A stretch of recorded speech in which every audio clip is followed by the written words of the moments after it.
With the 50 by 50 initiative, what we're trying to essentially do is show a pathway forward. We have the technologies on the shelves already today to achieve these kinds of targets. So we're not talking about something that has to be invented. We're simply talking about the policies that have to be put in place. The Global Fuel Economy Initiative therefore creates an enormous opportunity. It's going to be a very interesting platform where all target groups can converge and understand and learn from each other.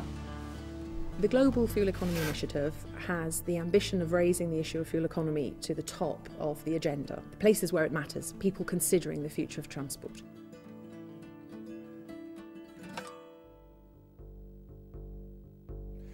Well, the initiative brings together 4 agencies: the International Transport Forum, the International Energy Agency, UNEP and the FIA Foundation. All of us have been working over the many years on fuel efficiency, on improving CO2 emissions. And the idea is really to bring together the experience of the 4 agencies to provide the expertise to a wider group of people.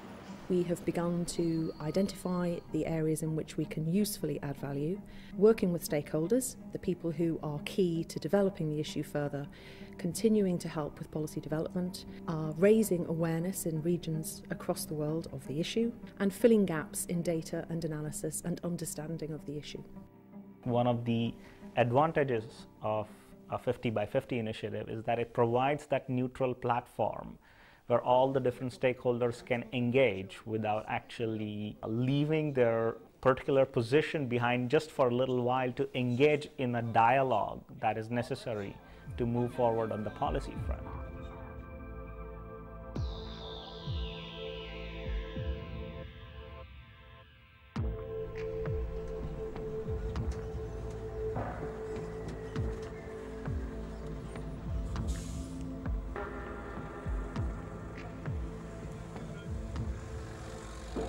One of the objectives is to get governments from developing countries more interested in developing their own fuel economy standards. It's the developing world where the growth is going to come, and so that's where a lot of action's got to occur. 50 by 50 campaign is very well in place in Europe and developed countries, but there is a need for it to the mechanism and the necessary regulation to be imported into Africa so that we recognize the need to work with 50 by 50.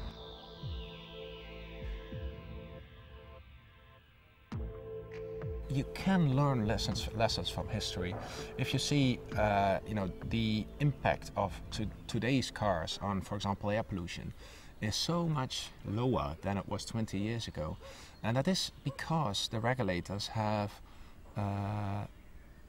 imposed environmental standards on the industry.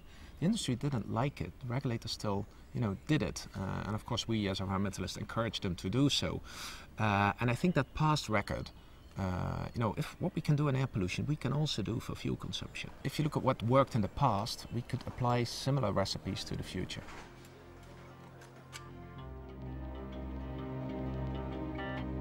You're needing to, first of all, understand the basic data of where vehicles are, and in a lot of parts of the world we really don't have that.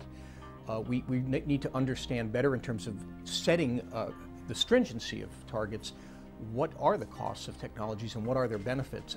Fuel economy is extremely important. This 50-50 initiative is one of the most important milestones in trying to achieve it, and we are, as a country, dependent. Largely 90% our oil is imported.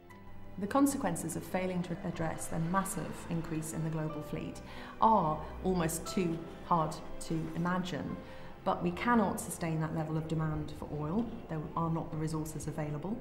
So we need to ensure that the cars that are driven all around the globe are as fuel economic as is possible. We have the technologies to do a huge amount, even with the internal combustion engine. So we have to address the issue of fuel economy.